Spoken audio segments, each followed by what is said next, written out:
Bene data bakundwa b'umwami Yesu Kristo, mwese abakurikira izi nyigisho tubahaye ikaze mu biganiro bya Saveur Divine.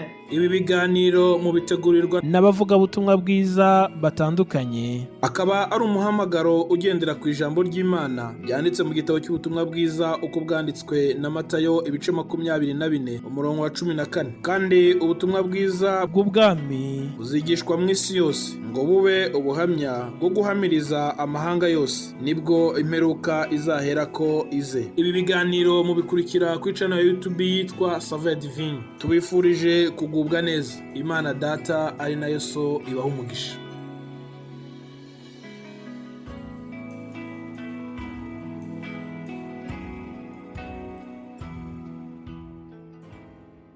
Yesu ashimwe bakundwa nshuti mwese bakurikira ibi biganiro byacu bya Saveur Divine.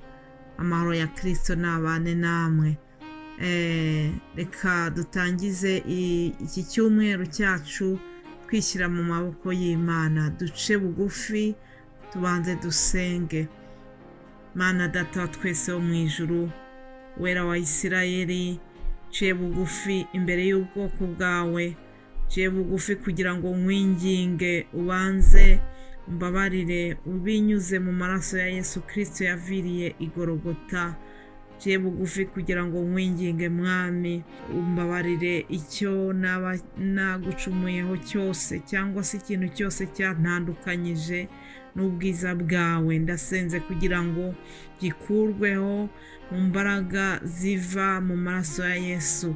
Reka buri wese uri kumwe nanjye utubabarire aho tutagenze neza, kugira ngo uyu mwanya twinjiyemo w'ijambo ryawe bye kuba iby'umuhango gusa, ahubwo utwemerere tukugirireho umugisha, dutangire iki cyumweru utwishimira nk'abana bawe. Ni mu izina rya Yesu Kristo mbisenze, amen amen. Bakundwa nshuti z'umusaraba, mwese abakurikira ibi biganiro, amahoro ya Kristo nabane namwe. Muhabwe umugisha mwebwe abajya basengera uyu murimo, muhabwe umugisha mwebwe abanyurwa n'iri jambo mbese mukarisangiza n'abandi. Imana twese tugirire neza. Munyemerere rero dutangire iki cyumweru cyacu kw'aya magambo tubona muri Zaburi ya 34. Zaburi ya 34 Dawidi yaranditse aravuga ngo, nzahimbaza Uwiteka iminsi yose, ishimwe rye rizaba mu kanwa kanjye iteka. Uwiteka niwe umutima wanjye nzirata, abanyamubabaro babyumve bishime. Mufatanye nanjye guhimbaza Uwiteka, dushyirane hejuru izina rye. Haleluya.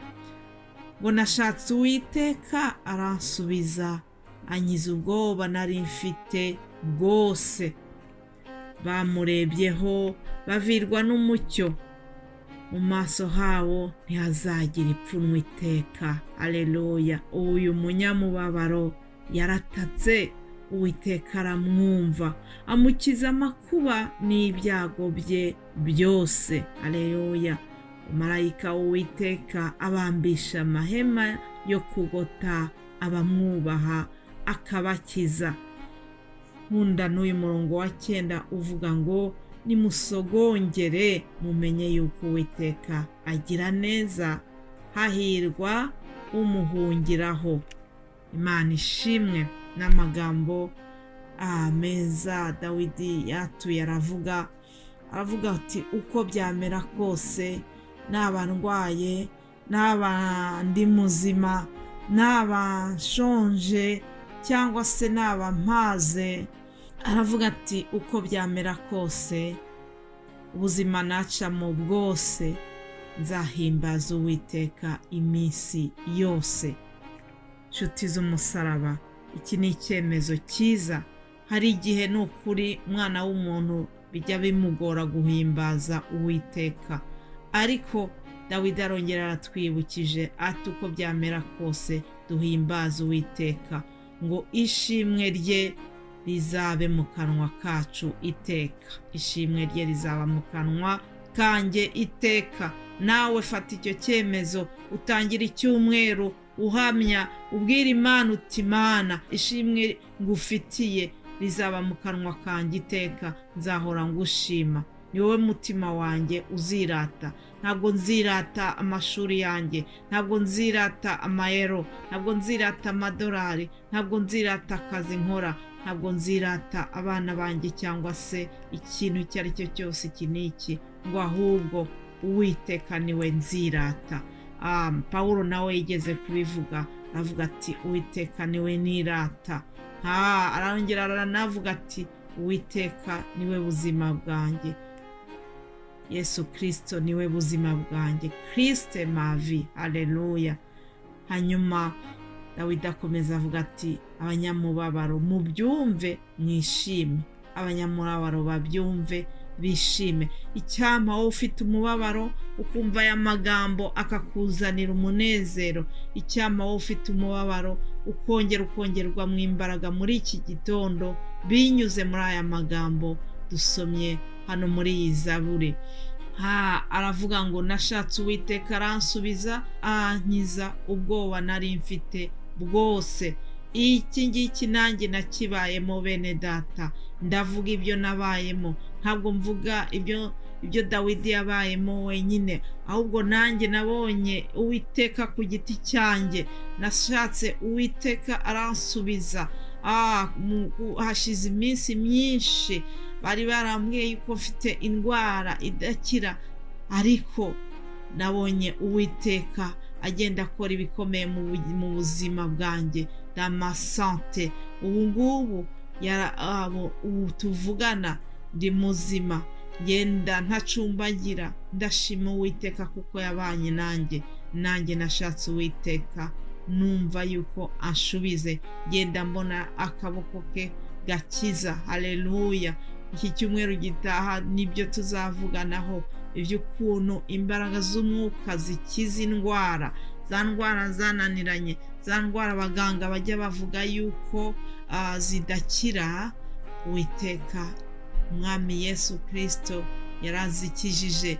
Ibyo yakoze akiri mu isi binyuze mu mbaraga z'umwuka wera, n'uyu munsi birakoreka. Haleluya. Ndashima Imana, ndashima ibyikora inyuze mu bakozi bayo, indwara zigakira. Za zindi abaganga babaga baratubwiye yuko zidakira, nazo zigakira. Ejo nahoze nkurikira ubuhamya bw'abakiza indwara muri za Kanguka, ndetse njya nkurikira no mu bindi biganiro binyuranye, haba muri za prière inspirée, haba muri Kanguka. Hari amatemanyage menshi ngenda numva y'iby'Imana ikora inyuze mu bakozi bayo. Umwuka wera wa wundi wakoresheje ba Petero na ba Paulo uyu munsi uracyakora. Par sa puissance il guérit. Hari imbaraga ziza, Mwuka wera agakiza indwara. Rero ndabinginga kugira ngo dushake Uwiteka n'umutima wacu wose, tumutakambire azadusubiza. Nta wamushatse ngo akorwe n'isoni.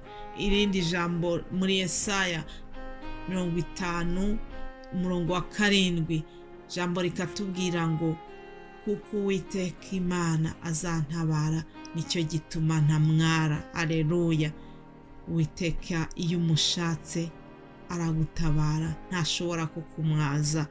Niyo mpamvu na Dawidi yabivuze ati nashatse Uwiteka aransubiza, ankiza ubwoba nari mfite bwose. Ndashimira Imana, ndabashimira Imana kuko nanjye yankijije ubwoba nari mfite bwose. Ndayishimira kubw'ibyo imaze gukora mu buzima bwanjye, ari ibyo imaze gukora ndetse n'ibyo izakora mu minsi iri imbere. Ibyo byose ndabishimira. Mufatanye tuyizamurire icyubahiro.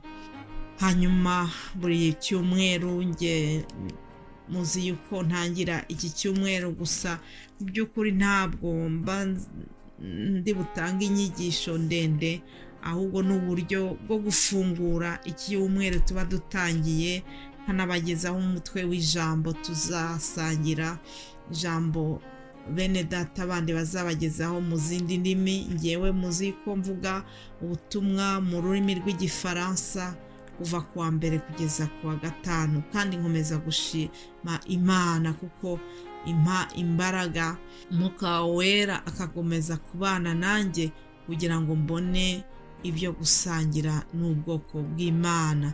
Byose Imana ibiherwe icyubahiro.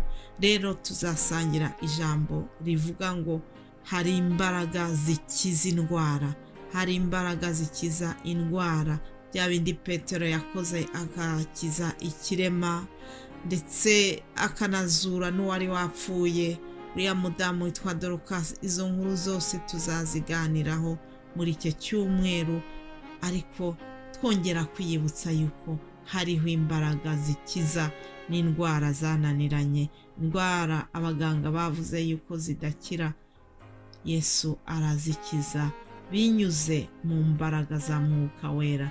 Yesu nabaha umugisha, ndabifuriza kuzagira icyumweru cyiza mukurikira ibi biganiro tubagezaho. Ni mu izina rya Yesu mbasangije aya magambo, muhabwe umugisha. Amen.